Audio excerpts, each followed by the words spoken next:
میرا نام انم ہے. میری عمر 19 سال تھی. میری زندگی ایک ایسے ملک میں گزری جس سے مجھے نفرت تھی. اور اس دن عجیب واقعہ ہوا. پتہ نہیں وہ مجھے کہاں لے کر جا رہے تھے. مجھے برا لگ رہا تھا. بھلا کوئی بتائے بغیر کسی کو بھی لے کر جاتا ہے کہیں؟ پر وہ دوست تھی. اس دنیا میں اب تک وہ واحد میری سہیلی تھی جو میں نے بنائی تھی. اور تو کبھی کسی کو دوست نہ بنایا. کچھ لوگوں کی دوستی کے بڑے ہاتھوں کو میں دور کر دیتی تو کچھ لوگ مجھے میرے مزاج کی بدولت پسند ہی نہیں کرتے تھے. دوستی کرنا تو دور کی بات تھی. وہ بہت بڑی عمارت تھی جہاں ہم جا پہنچے. خوبصورت بھی بہت تھی. جب ہم داخل ہونے لگے تو لینا نے مجھے باتوں میں لگا کر عمارت کا نام ہی نہ پڑھنے دیا. شاید اس نے یہ ارادی طور پر کیا تھا. اس کا اندازہ مجھے بعد میں ہوا تھا. اندر راہداریوں سے گزرتے مجھے مختلف قسم کے لوگ دکھے. کچھ لوگوں کے ساتھ سفید کوٹ پہنے ڈاکٹر تھے شاید. لیکن مجھے کیا لینا؟ مجھے کسی اسپتال لے آئی تھی شاید. مجھے تو بالکل ٹھیک ٹھاک لگ رہا تھا. مجھے غصہ آنے لگا. میں پوچھنے ہی لگی تھی کہ لینا نے مجھے خاموش کرایا کیونکہ ہمارا مطلوبہ کمرہ آ گیا تھا جس کی تختی پر لکھے الفاظ دیکھ کر میں ششدر رہ گئی. لینا مجھے یہاں کیوں لے کر آئی ہے؟ میں نے لینا کی طرف حیرت سے دیکھا. وہ مجھے ایک ڈاکٹر کے پاس لے گئی تھی پر میں دروازے سے ہی لوٹ آئی. گھر آتے ہی کمرے کا دروازہ ٹھا کر کے بند کیا جو شدید غصے کا اظہار تھا. اب لینا نے بے شک جو بھی بولا ہو میں جان گئی تھی کہ ماما ہی نے لینا کو بولا تھا کہ مجھے اس ڈاکٹر کے پاس لے کر جائیں. انہیں ایسا کیوں لگتا ہے کہ میں ذہنی مریض تھی؟ پاگل تھی میں؟ بھلا مجھے کیوں ضرورت تھی کہ مجھے پاگلوں کے ڈاکٹر کے پاس لے کر جایا جاتا؟ ہاں میں سگریٹ پیتی تھی. جس ملک میں رہ رہی تھی یہ سب یہاں معمول کی بات تھی. اور ہاں میرا غصہ جنونی تھا. غصے میں پہلے چیختی چلاتی اور پھر گھر سے نکل جاتی. مجھے نفرت بھی بہت تھی اس ملک سے. دل چاہتا تھا کہیں دور چلی جاؤں لیکن کہاں؟ یہ بات سمجھ نہیں آتی تھی. گھر میں رہنے کا بھی دل نہیں چاہتا تھا. پورا دن کبھی دوستوں کے ساتھ تو کبھی کہیں پارک میں بیٹھ کر گزارتی تھی. گھر میں تھا ہی کون جس کے پاس میرے لیے وقت تھا؟ کون تھا ایسا؟ میرے گھر میں کل 3 لوگ تھے. ایک میری ماں جس نے اپنے اور میرے تعلق میں دوری کا سبب خود پیدا کیا تھا جو کہ میرا سوتیلا باپ تھا. نفرت تھی مجھے اس شخص سے اور وہ بھی مجھ سے نفرت ہی کرتا تھا اور نفرت کا کھل کر اظہار بھی خوب کرتا تھا. ہمارے گھر کا تیسرا فرد تھی میری ماں کی سوتیلی بیٹی یعنی میری سوتیلی بہن. میں اسے بولنا ہی پسند نہیں کرتی تھی. یہاں تک کہ اسے دیکھنا بھی پسند نہیں کرتی تھی. تو 3 لوگوں کا گھر انہی سے مکمل تھا. میں اضافی تھی اور میری اہمیت 0 جس کو اب میں نے محسوس کرنا ہی چھوڑ دیا تھا. پر میری ماں اب مجھ سے دوستی کی خواہاں تھی. کیوں؟ اب کیوں؟ 5 سال کے بعد ہی کیوں؟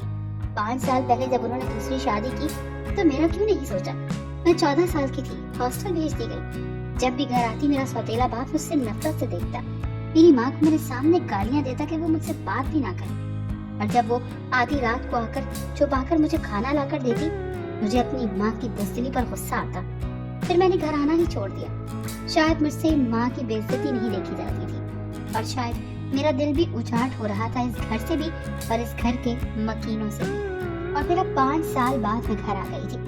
میں نے جاب بھی چھوڑ دی اور یونی میں داخلہ بھی نہ لیا. میرے باپ کا خواب تھا کہ میں خوب پڑھوں. میں پڑھائی نہیں چھوڑنا چاہتی تھی. یہ بدلا تھا میرا باپ میرے باپ سے. اس نے مجھے کیوں چھوڑا؟ میرے باپ نے انجان ملک میں مجھے اور میری ماں کو تنہا چھوڑ دیا تھا. پھر میری ماں کی سہیلی نے اپنے بھائی سے ماں کی شادی کرا دی اور وہ شخص مجھ سے شدید نفرت کرتا تھا کیونکہ میں اس کی بیٹی نہیں تھی. مجھے اپنے سوتیلے باپ کے ساتھ ساتھ اپنے سگے باپ سے بھی نفرت تھی اور میں خود کو تباہ کر رہی تھی. یہ بدلا تھا میرا اپنے باپ سے. میں چاہتی تھی کہ وہ دونوں تڑپیں میرے لیے, روئیں, چلائیں, پچھتائیں. میں خود کو بہت بار نقصان پہنچانے کی کوشش بھی کر چکی تھی پر ہر بار ہی بچ جایا کرتی تھی. اور اب یہ اذیت تھی کہ میری ماں مجھے پاگل خانے بھجوانا چاہتی تھی. مجھے خود سے بھی نفرت ہونے لگی تھی. سامنے لگے شیشے میں اپنا چہرہ دیکھ کر نفرت محسوس ہونے لگی. میں اٹھی اور کمرے کی کھڑکی میں آ ٹھہری جہاں سے گارڈن میں بیٹھی میری ماں میری سوتیلی بہن کو پڑھا رہی تھی. وہ مجھ سے پیچھا چھڑانا چاہتی تھی کیونکہ میں پاگل تھی. میں شیشے کے سامنے آئی اور زور سے شیشے پر مکہ مارا. شیشے میں ایک بڑی دراڑ پڑ گئی اور اس کا ایک ٹکڑا فرش پر گر کر کرچیوں میں تقسیم ہو گیا. درد کی ایک تیز لہر میرے پورے بازو میں دوڑ گئی. میں نے نیچے گرے اپنے خون کے سرخ رنگ کو سفید چمکتے فرش پر جمع ہوتے دیکھا اور درد کے باوجود مسکراتے ہوئے جھٹکا. شاید میں سچ میں پاگل ہو گئی تھی. عام انسان تو اپنے آپ کو یوں نقصان نہیں پہنچاتا نا. میں درد محسوس تو کر رہی تھی مگر میں ڈپریشن اور خود ترسی کا اس قدر شکار ہو چکی تھی کہ یہ درد میرے لیے کچھ بھی نہیں تھا. میں نے زور زور سے کمرے کی اشیاء کو فرش پر پھینکنا شروع کر دیا۔ پتہ نہیں کب میں ہوش و خرش سے بے گانی ہو گئی۔ میں نے اپنے بہترین دوست لینا کا افسردہ چہرہ دیکھا، اتنا افسردہ کہ وہ میری وجہ سے کیوں تھی؟ کیا میری بھی کوئی اہمیت تھی کسی کی زندگی میں؟ لینا پھر آج میرے پاس بیٹھی تھی، وہ عجیب بات کر رہی تھی۔ وہ چاہتی تھی میں نارمل ہو جاؤں۔ نارمل؟ کیا میں نارمل نہیں تھی؟ پھر میں نے ایک دن ایک چیز دیکھی، حیران کن بات۔ میں ایسے ہی گھر سے اکیلی نکل گئی۔ ماما اور ان کے گھر والے کسی دعوت میں شرکت کے لیے گئے تو میں گھر کو کافی پرسکون محسوس کرتے ہوئے ذرا اچھا وقت گزارنے کی کوشش کر رہی تھی۔ میں نے الماری کھولی، شاید اتنے غور سے میں اپنی ہی چیزوں کو کافی عرصے کے بعد دیکھ رہی تھی۔ میں نے الماری کے نچلے خانے سے ایک بڑا ڈبہ نکالا جس میں میرے بہت سی کتابیں اور مختلف ناولز تھے۔ یہ چند سال پرانی تھی۔ مجھے کتابیں پڑھنا بہت پسند تھا اور میں بہت کتابیں پڑھا کرتی تھی۔ ہاں، یہ اور بات تھی کہ بعد میں نے اپنے سب شوق اور پسند ناپسند کو ترک کر دیا تھا۔ میں نے ڈبہ نکالا اور کتابوں کو نم آنکھوں سے چھوا۔ بہت سی شناسا کتابوں میں سے ایک ایسی کتاب تھی جو میری نہیں تھی اور میں نے اسے کبھی نہیں دیکھا تھا۔ شاید وہ کتاب نہیں تھی بلکہ کوئی ڈائری تھی۔ اس کا کور سیاہ تھا۔ مجھے تجسس ہوا تو میں نے اسے کھولا۔ میں یہ دیکھ کر حیران رہ گئی کہ اس کے پہلے ہی صفحے میں پاکستان کی ایک رہائش کا پتہ لکھا تھا، 7 نمبر پہ۔ میرا دل زور سے دھڑکا، دل میں انجانے سے خوشی۔ شاید مجھے اس گھر سے راہ فرار کا ایک بہترین ذریعہ مل چکا تھا۔ میں نے چند مزید صفحے پڑھے جن سے پتہ لگ گیا کہ یہ ماما کی ہی ڈائری تھی۔ میں نے ڈبہ واپس رکھا اور ڈائری لے کر بیٹھ گئی۔ اب میں انتظار کر رہی تھی کہ ماما واپس آئے اور میں ان سے ڈائری کے بارے میں پوچھوں اور ان سے یہ جان سکوں کہ یہ پتہ کس کا ہے اور ہمارا پاکستان میں کون سا رشتہ دار رہتا ہے جس سے آج تک ہم ملے ہی نہیں۔ رات کو وہ آئی تو میں ان کے پاس کچن میں جا ٹھہری۔ وہ مجھے یہاں کھڑا دیکھ کر تھوڑا سا حیران ہوئی۔ میں نے ان سے کہا کہ میں پاکستان جانا چاہتی ہوں۔ وہ مجھے نہ سمجھی سے دیکھنے لگی۔ میں نے انہیں بتایا کہ میرے پاس ان کی سیاہ ڈائری ہے جس پر ایک پاکستان کا پتہ لکھا ہوا ہے۔ میں جاننا چاہتی تھی اس بارے میں۔